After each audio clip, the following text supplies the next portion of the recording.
So today's sharing is more on the sodium content. So I would like to talk more about the salt.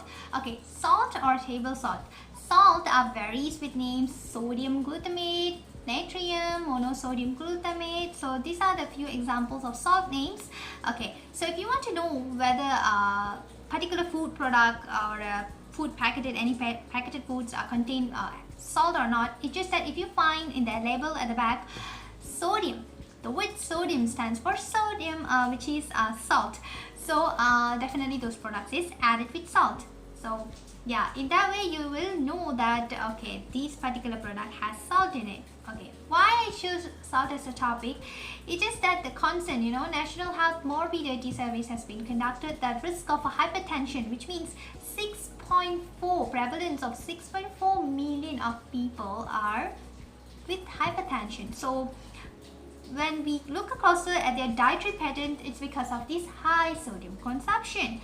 So high sodium intake will contribute to your high blood pressure, which is hypertension.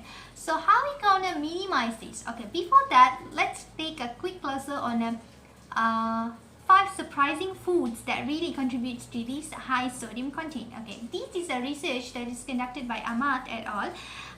This paper has been published this year. He did a survey among Malaysian adult populations to find out what are the types of food that is consumed by Malaysian adults that really contributes to this high sodium content. Okay, so these are the 5 foods. The first one is fried vegetables, fried chicken. Secondly, third one is omelette. Fourth one is wholemeal bread. Another one is, last one is the fried rice. So these are the 5 foods that really consumed by the most the adult populations and also high sodium content. So surprisingly, these foods are in a top rank among other food categories. Okay, so here is that how we gonna reduce those salt intake. That's the question. So here I would like to give some suggestions where you can try slowly apply. Okay, first thing is that we need to know that recommendation. So the WHO guidelines, okay, World Health Organization has been recommended for us that salt intake per day is 5 grams, which means a teaspoon. So 1 teaspoon of salt is equivalent to 5 grams or equivalent to 2000 milligrams. So whenever you go for a grocery stores or you want to buy some any food shops, okay, you would like to buy some processed food categories, whether it's a frozen form or like nuggets, biscuits, and all these things definitely contain, even packaged drinks also contains sodium or even natrium or in other scientific names, other chemical names of sodiums. Okay, so here I would like to share with you. Okay, these are the one of our biscuits packets. So if you want to know whether how much of the sodium contains, so just go for the label at the back.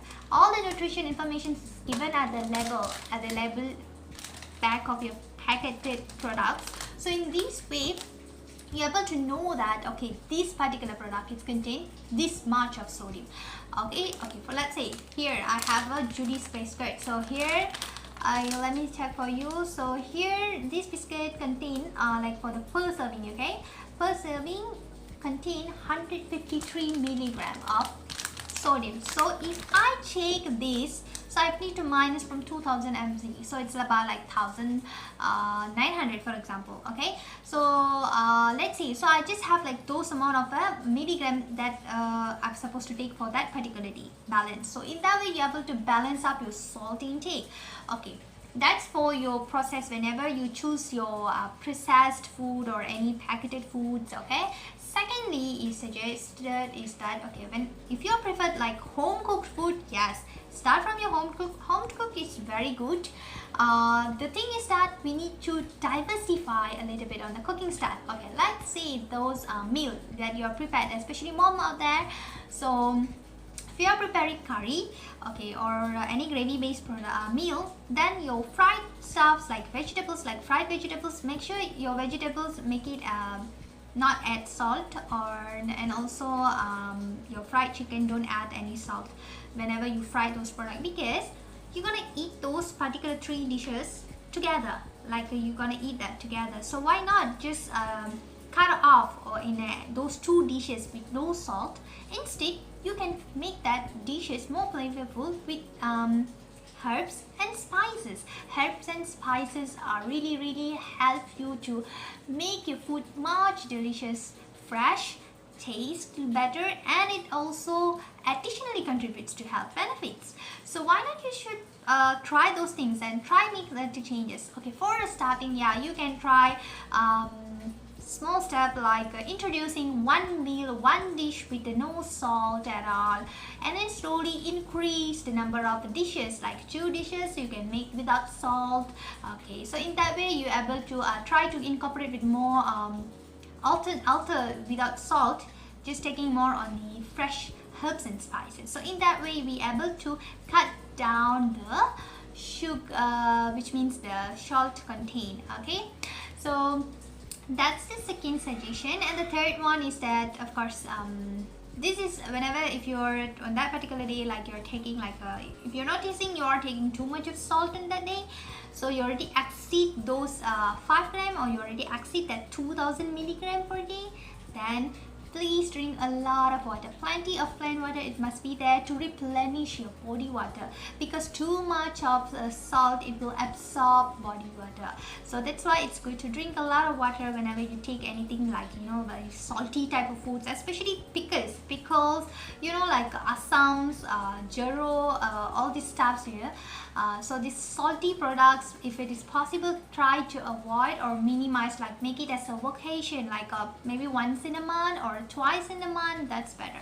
So other food choices are out there a lot. If you really want to taste something like craving for like very salt based, or you want like something sour, there is sour based fruits out there, you can try that. Okay, always incorporate more vegetables, and make sure that vegetables can be make it in a stir, rather than stir fry, I would suggest go for a steam, and also roasted one. If you're making a curry, if there is no curry dishes out there, then yeah, you can go for stir fry. Yes, when you make a stir fry, then if you're adding oyster sauce in your vegetables, don't add salt.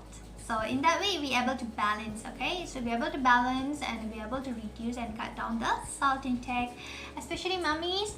Definitely you can do that. Small changes can make better improvement for your health and also for your loved one. So cooking mothers are there, so mothers especially, it's your role, because you're in the kitchen and you're cook for your kids, for your husbands and your loved ones. So make sure you need to stay healthy, and also of course you need to know this, make some little changes for your loved ones, and definitely stay healthy. So that's important. So we are able to reduce the risk of hypertension. So bye, and we'll see you with another topic.